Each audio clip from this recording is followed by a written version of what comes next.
What is the difference between being scared and being in danger?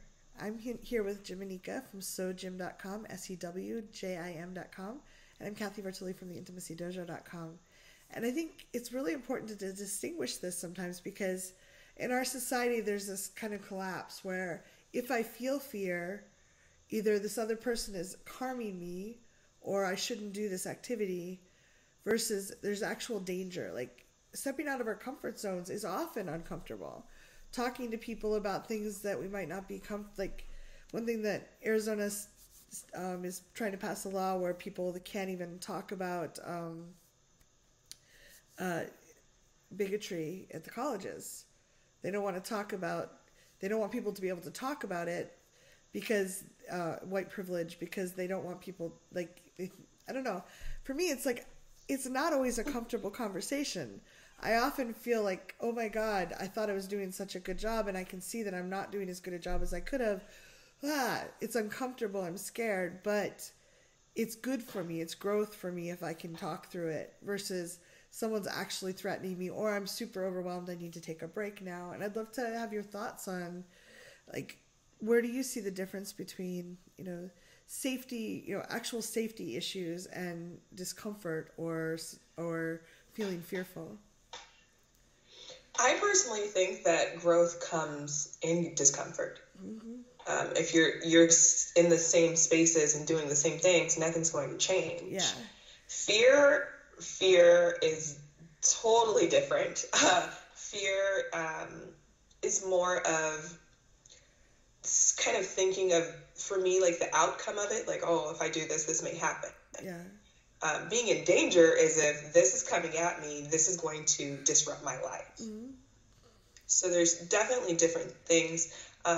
Being uncomfortable, we're all uncomfortable every day. Like, there's certain things, we'll read a story, like, ooh, that hurt. Like, that makes me feel weird or icky. Yeah. I think, but being uncomfortable leads to conversations. Yeah.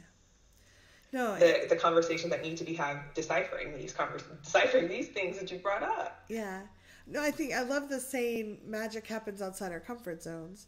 And I know for myself, some of the biggest growth I've gone through, my brain was very afraid. And maybe it's because I've had the trauma in my past or whatever, but I was like, oh, this is terrifying. There's no actual danger, but I'm terrified.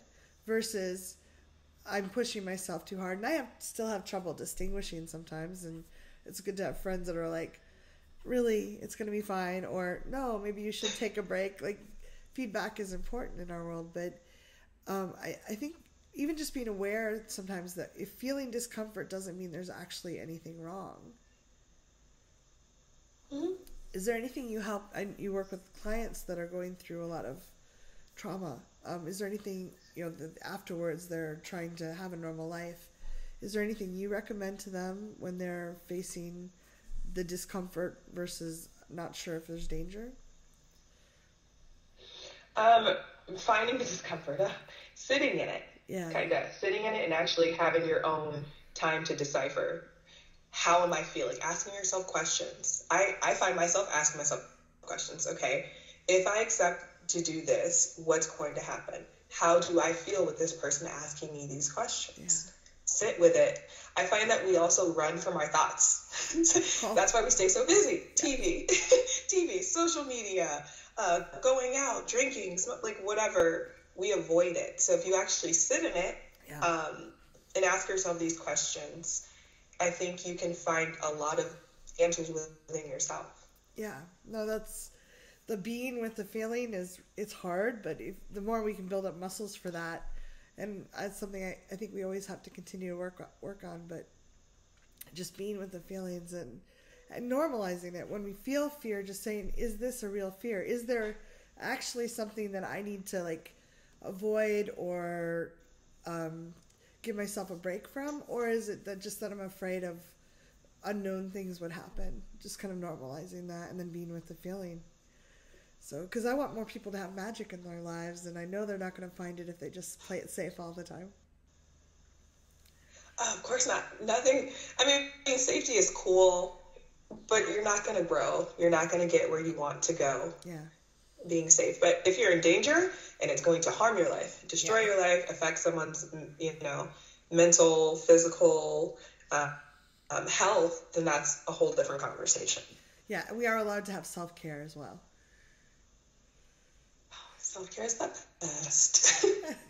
I think we put off self-care a lot, especially those that help others.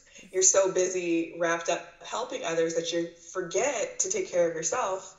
And I have to remind myself, take a break. I have now scheduled days in my planner, no work today. Nice. Because you can put yourself in those danger spaces with your health. Yeah, you can. So, yeah, thank you for sharing that. If you have comments or thoughts, how do you distinguish between that kind of discomfort versus real danger, or what questions you have? We'd love to know. Leave comments below. Congratulations on taking this time for yourself and learning these things. If you'd like to follow more of this, you can subscribe to my channel here. Social media is up here, and there's more videos of this type here. See you soon.